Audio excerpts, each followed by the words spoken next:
దేవుని రాజ్యమును గురించినటువంటి సువార్త ప్రకటించాలి అన్న విషయాన్ని చూసాం.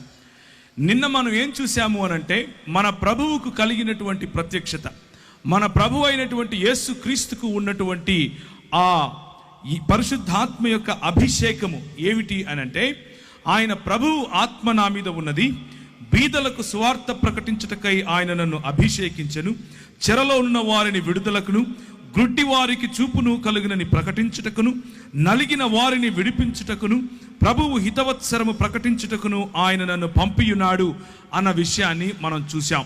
అదే దేవుని యొక్క లేకపోతే ప్రభు అయినటువంటి యేసు క్రీస్తు శరీరముగా పిలువబడినటువంటి మనము, ఆయన తల మీద ఆయన మనకు శిరస్సుగా ఉన్నాడు అన్నటువంటి సత్యమును ఎరిగినటువంటి మనము, ఆయనను అభిషేకించినటువంటి పరిశుద్ధాత్ముడు ఏ విశాల దర్శనము కోసం, ఏ విశాలమైనటువంటి దృక్పథం కోసం ఆయనను అభిషేకించాడో, అదే అభిషేకపు నూనె, అదే అభిషేక తైలము సహోదరులు ఐక్యత కలిగి ఉండుట ఎంత మేలు, ఎంత మనోహరము.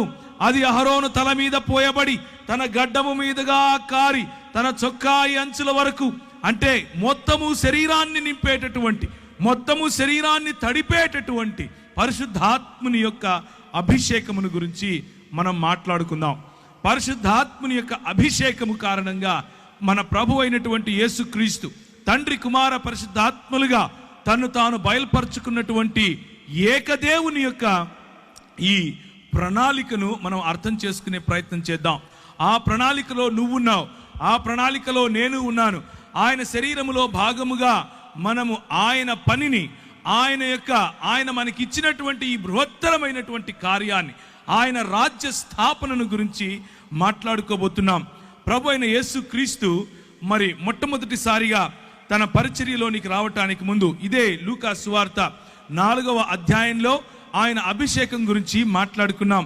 ఈ 4వ అధ్యాయంలోనే 4వ వచనం నుంచి కనుక మనం చూసినట్లయితే ఆయన అంటున్నాడు, మొదటి వచనం నుంచి, యేసు పరిశుద్ధాత్మ పూర్ణుడై యోర్దాను నది నుండి తిరిగి వచ్చి 40 దినములు ఆత్మచేత అరణ్యములో నడిపింపబడి అపవాది చేత శోధింపబడెను. ఆ దినములలో ఆయన ఏమీయూ తినలేదు. అవి తీరిన తరువాత ఆయన ఆకలిగొనగా అపవాది, నీవు దేవుని కుమారుడవైతే రొట్టె అగునట్లు ఆ రాతితో చెప్పుమని ఆయనతో చెప్పెను. అందుకు యేసు, మనుష్యుడు రొట్టె వలన మాత్రమే కాదు జీవించడు అని వ్రాయబడి ఉన్నదని వారికి ప్రత్యుత్తరం ఇచ్చెను.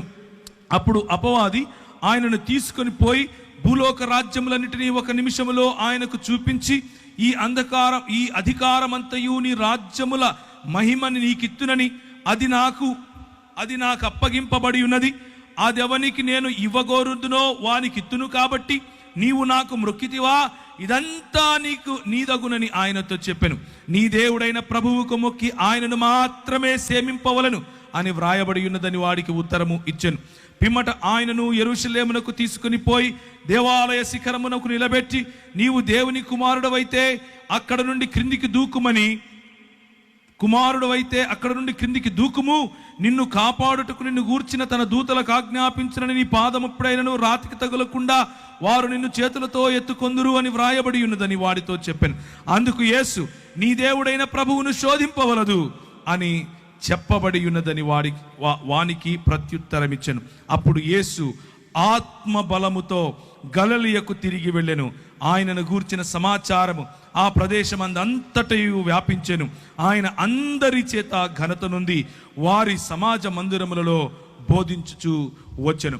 పరిశుద్ధాత్ముడు ప్రభు అయిన యేసు క్రీస్తు యొక్క పరిచర్య, ప్రభు అయిన యేసు క్రీస్తు యొక్క రాజ్య విస్తరణను గురించినటువంటి సువార్త ప్రకటించడానికి ముందు ఆయనకు ఇచ్చినటువంటి తర్బీదు, ఆయనకు ఇచ్చినటువంటి అభిషేకం, ఆయనను నింపినటువంటి తన సన్నిధి, ఆయనకి ఇచ్చినటువంటి ప్రతి రంగములోనూ ఏ విధముగా ఆయన వాక్య బలము చేత సాతానును ఎదిరించాలి, వాక్య బలము చేత సాతాను యొక్క దుర్గములను పడద్రోయాలి, వాక్య బలము చేత ఈ దేవుని రాజ్యమునకు వ్యతిరేకముగా వచ్చే ప్రతి ఆలోచనను చెరపట్టి క్రీస్తు పాదాల దగ్గరికి, అంటే స్వయంగా తన పాదాల దగ్గరికి వాక్య బలము చేత తీసుకుని రావాలి అన్న విషయాన్ని నేర్పిస్తూ చెప్పినటువంటి మాట. మార్కు సువార్త మొదటి అధ్యాయం ఇవే మాటలను అక్కడ మనం చూస్తాం.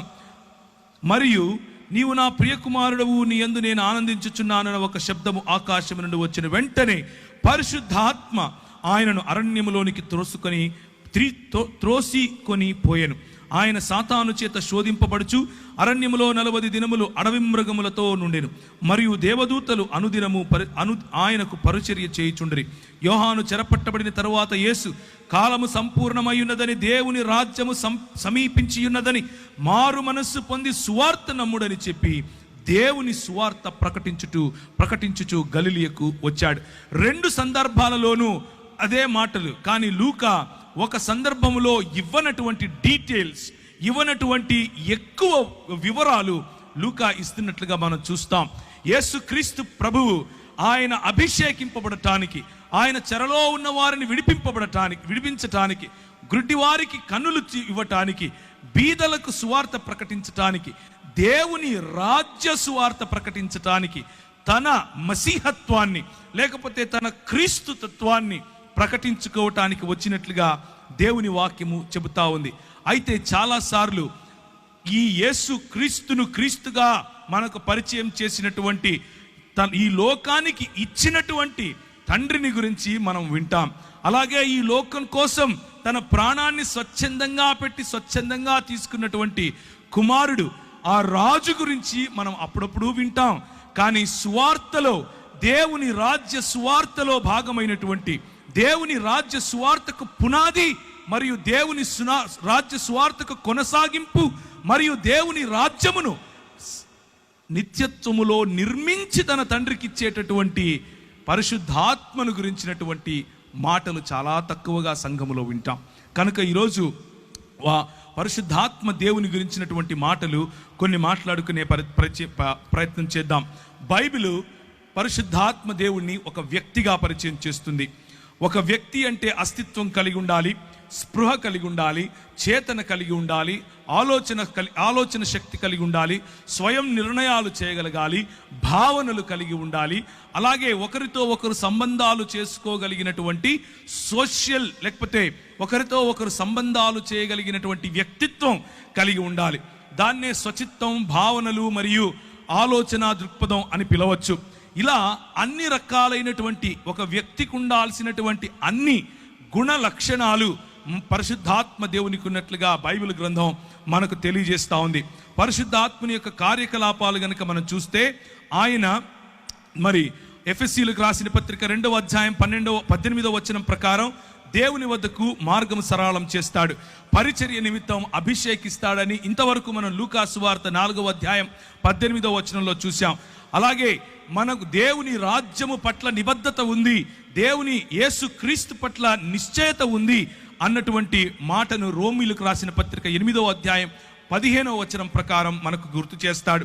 అలాగే 2వ పేతురు 1వ అధ్యాయం 20 నుంచి 21 ప్రకారం ఆయనే స్వయంగా మనకు వాక్యమును రచించి ఇచ్చాడని, ఆయన ప్రోత్సాహము లేకపోతే ఆయన ప్రేరేపణ ద్వారా మాత్రమే మనకు ఈ లేఖనము ఇవ్వబడిందని దేవుని వాక్యము చెబుతా ఉంది. అలాగే ఇలా చూసుకుంటూ పోతే విశ్వాసులకు జన్మనిస్తాడని, ఆయన పరిచర్యకు పిలుపునిస్తాడని, ఆయనే శుద్ధీకరిస్తాడని, ఆయనను మృతులలో నుండి లేపేవాడని, ఇలా చెప్పుకుంటూ పోతే పరిశుద్ధాత్మునికి దేవత్వము ఉన్న ప్రతి విషయములు, తండ్రికి ఉన్నటువంటి ప్రతి గుణలక్షణం, కుమారుడికి ఉన్నటువంటి ప్రతి గుణలక్షణం మరి పరిశుద్ధాత్మ దేవునిలోనూ మనం చూస్తాం. ఆయనను కేవలం ఒక శక్తిగా, ఆయనను కేవలం ఒక వీచే గాలిగా, ఆయనను కేవలం ఒక అగ్నిగా, ఆయనను కేవలం ఏదో ఒక వస్తువుగా చూడటం కాదు, ఆయన ఒక వ్యక్తిగా మనకు దేవుని వాక్యం పరిచయం చేస్తోంది. ఆయన ఒక వ్యక్తి, ఆయన మనతో మాట్లాడగలడు, ఆయన మనల్ని అభిషేకించగలడు, ఆయన మనల్ని పరిచర్యకు మరి ప్రిపేర్ చేయగలడు, ఆయన మనకు కావలసినటువంటి ప్రతి వనరులు, కావలసినటువంటి ప్రతి వరములు ఇవ్వగలిగినటువంటి అద్వితీయ దేవుడు అన్న విషయాన్ని మనం చూడబోతున్నాం. ఆయన మార్గదర్శనం చేస్తాడా? అవును చేస్తాడు. ఆయన విమోచిస్తాడా? అవును విమోచిస్తాడు. ఆయన మన ఆత్మీయ జీవితాన్ని నిర్మిస్తాడా? అవును నిర్మిస్తాడు. ఆయన పాపమును ఒప్పుకోలు చేయించి నీతి పట్ల మనకు మారు మనసు అనుభవం ఇస్తాడా? అవును ఆయనే ఇస్తాడు. ఇలా చూసుకుంటూ పోతే ఎన్నో గుణ లక్షణాలు, మన రక్షణ కొనసాగింపు, చివరికి మనం మహిమలో చేరేంత వరకు కూడా పరిశుద్ధాత్ముని యొక్క పని మన హృదయంలో జరగకపోతే, పరిశుద్ధాత్ముని యొక్క పని మన సంఘములో జరగకపోతే, పరిశుద్ధాత్ముని యొక్క పని మన కుటుంబాలలో జరగకపోతే, మనము దేవుని కృప నుండి సంపూర్ణముగా దూరమైన వారిలో తప్పకుండా ఉంటాము అన్న విషయాన్ని మీకు గుర్తు చేస్తున్నాను. అయితే నా జీవితంలో జరిగినటువంటి ఒక సంఘటనను మీకు చెప్తాను. ఒకానొక సమయంలో, లేకపోతే నేను మా నాన్నగారు క్రైస్తవులు కాదు, కానీ మా అమ్మ క్రైస్తవురాలు. మా అమ్మ ఎక్కువగా క్యాథలిక్ సంఘాలకు వెళ్ళేది. నేను క్యాథలిక్ సంఘాల్లోనే మా పేరు పెట్టారు, క్యాథలిక్ సంఘాల్లోనే మేము ఎదిగాను. ఆ తర్వాత గుండ్లు కొట్టించుకుంటూ తిరిగే టైప్, అంటే వేలాంకనికి వెళ్ళటం, ఇలాంటి పరిస్థితి. నేను చిన్నతనంలోనే తల్లిని విడిచి హాస్టల్కి వెళ్ళిపోవటం, అక్కడ ఉండటం. ఆ తర్వాత 10వ తరగతి మా ఊరు కడప, మా ఊరికి తిరిగి రావటం. ఆ ఊరిలో భయంకరమైనటువంటి అల్లరి, భయంకరమైనటువంటి గొడవలు, భయంకరమైనటువంటి ఫ్యాక్షనిజంలో పడిపోవటం. అలా పడిపోయిన తర్వాత ప్రభువు నన్ను రక్షించటం, నీవు లోకమునకు వెలుగై ఉన్నావు అన్నటువంటి మాట చేత నా జీవితాన్ని మార్చటం. ఒకానొక సమయంలో మరి కోల్పోయినటువంటి సంబంధాల కారణంగా నేను దుఃఖిస్తూ ఉన్న సమయంలో ఒక వ్యక్తి నన్ను సంఘానికి తీసుకుని వెళ్ళటం, లేకపోతే ఒక యూత్ మీటింగ్కి తీసుకుని వెళ్ళటం. అక్కడ నేను ప్రభువును తెలుసుకోవటం, నీవు లోకానికి వెలుగై ఉన్నావు అన్న విషయాన్ని ఆయన గుర్తు చేసి నన్ను ఆయన నా జీవితంలో రక్షణ సువార్తను, నా జీవితంలో దేవుని రాజ్య సువార్తను ఆయన నాటినప్పుడు నా జీవితం మారిపోయింది. నేను ఈ దేశానికి ఒక కళంకంగా ఉండాల్సింది పోయి, నేను నాకున్నటువంటి దూకుడు స్వభావం కారణంగా నా దేశానికి, నా కుటుంబానికి, స్వయంగా నా జీవితానికి భయంకరమైనటువంటి ఒక మచ్చగా మిగలాల్సింది పోయి, కనీసం ఇప్పుడు దేశానికి ఏమీ పెద్ద ఉద్ధరించకపోయినప్పటికీ కనీసం నన్ను చూసి నా కుటుంబం కానీ నా దేశం కానీ సిగ్గుపడే అవస్థలో లేకుండా ఉన్నాను. దానికి కారణం ప్రభు అయినటువంటి యేసు క్రీస్తు. అలా నా జీవితాన్ని కొనసాగించే సమయంలో నేను వాడేటటువంటి డ్రగ్స్, నేను తాగేటటువంటి అన్ని, లోకంలో ఉన్న ప్రతి గొడవ, లోకంలో ఉన్నటువంటి ప్రతి అలవాటు ఆయన తీసివేశాడు. ఒకానొక సమయంలో నేను ప్రార్థన చేసుకుంటున్నాను. ఒకానొక సమయంలో ఒక రోజంతా గడిపి ప్రభు దగ్గర సమయం గడిపి ఉపవాసంలో ఆయన నుంచి శక్తి పొందుకోవాలి, ఆయన నుంచి పరిచర్యను గురించినటువంటి ఒక దర్శనం పొందాలి, అసలు ప్రభువు నా పట్ల కలిగిన ప్రణాళిక ఏంటి అని ఒకరోజు నేను హైదరాబాద్లో ఉన్నటువంటి నారాయణగూడ బ్యాప్టిస్ట్ చర్చ్కి వెళ్ళాను. ఆ బ్యాప్టిస్ట్ చర్చ్లో ప్రేయర్ టవర్లో కూర్చుని ప్రార్థన చేస్తున్నాను. ప్రార్థన చేస్తున్న సమయంలో విపరీతమైనటువంటి ఒక కాంతి, విపరీతమైనటువంటి ఆ కాంతిని నన్ను ఆవరించటం, నేను తెలియని భాషలలో మాట్లాడటం, యేసుక్రీస్తు ప్రభువు యొక్క ఆవరణ, యేసుక్రీస్తు ప్రభువు యొక్క సన్నిధి, పరిశుద్ధాత్ముని యొక్క కృమరింపు నా జీవితంలో నేను గమనించాను. పరిశుద్ధాత్ముడు నన్ను తాకినప్పుడు, పరిశుద్ధాత్ముడు నా పైన బలంగా వీచినప్పుడు నేను తట్టుకోలేకపోయాను. నా హృదయం పులకించిపోయింది, నా శరీరం పులకించిపోయింది. నేను కళ్ళు మూసుకుని ఉన్నాను. నేను ఒక గొప్ప దర్శనం చూస్తున్నాను. ఇదిగో తెల్లని బట్టలు వేసుకున్నటువంటి చాలా మంది నెత్తిన టోపీ పెట్టుకొని పరిగెట్టుకుంటూ వస్తున్నారు. ప్రభు అయిన యేసుక్రీస్తు తన చేతులు బారుగా చాల్చిక నిలబడుకుని ఉంటే ఆయన కౌగిలిలోనికి ఎంతో కొన్ని వేల మంది పరిగెట్టుకుంటూ వస్తున్నారు. ఆమోసు గ్రంథం ద్వారా ప్రభువు నాతో మాట్లాడాడు. ఆమోసు గ్రంథం ద్వారా ప్రభువు నాతో మాట్లాడి ఆయన నాకు వినిపించే విధంగా పరిశుద్ధాత్ముని యొక్క నడిపింపు. ఆయన అన్నాడు, నీవు ఇందోర్ అనే పట్టణానికి వెళ్ళాలి, నువ్వు చండీగఢ్ అనే పట్టణానికి వెళ్ళాలి, నువ్వు ఉదయ్పూర్ అనేటటువంటి పట్టణానికి వెళ్ళాలి. మరి దైవజనులు ఇప్పుడు నిలబడుకుని మాట్లాడుతూ, ఏమయ్యా ఉత్తర భారతదేశంలో చాలా మంది అవసరం వెళ్ళరా అని అంటున్నాడు. అదే సంఘటన నాకు జరిగింది. 2000 సంవత్సరంలో ఆ భక్త సింగ్ గారు చనిపోయారు. ఆయనను తీసుకుని వెళ్తున్నారు. కొన్ని వేల మంది ఆయనకు వెనకగా వెళుతున్నారు. ప్రార్థిద్దాం అనంటే కొన్ని వేల మంది తలలు ఉంచుకొని ప్రార్థిస్తున్నారు. ఆ దృశ్యం నేను పైనుంచి చూశాను. దేవా, ఒక వ్యక్తి ఉత్తర భారతదేశం నుంచి నా ప్రజలను ప్రేమించి తెలుగు వారి మధ్యకు వచ్చి మరి పరిచర్య చేస్తే నేనెందుకు వెళ్ళకూడదు అన్నటువంటి ఆ ఛాలెంజ్ నేను తీసుకున్నాను. నేను వెళ్ళాను, మధ్యప్రదేశ్ అనే ప్రాంతంలోకి వెళ్ళాను. పరిశుద్ధాత్ముడు నన్ను నడిపిస్తున్నాడు. ఒకానొక రోజు రాత్రి రెండు చొక్కాలు 2 ప్యాంట్లు పెట్టుకుని బయలుదేరాను. నాకు భాష రాదు, ఒక్కరు తెలియదు, ఆ ప్రాంతం తెలియదు, ఎక్కడుండాలో తెలియదు, ఏం చేయాలో తెలియదు. దేవుడు చెప్పాడు నేను వెళ్ళాలి.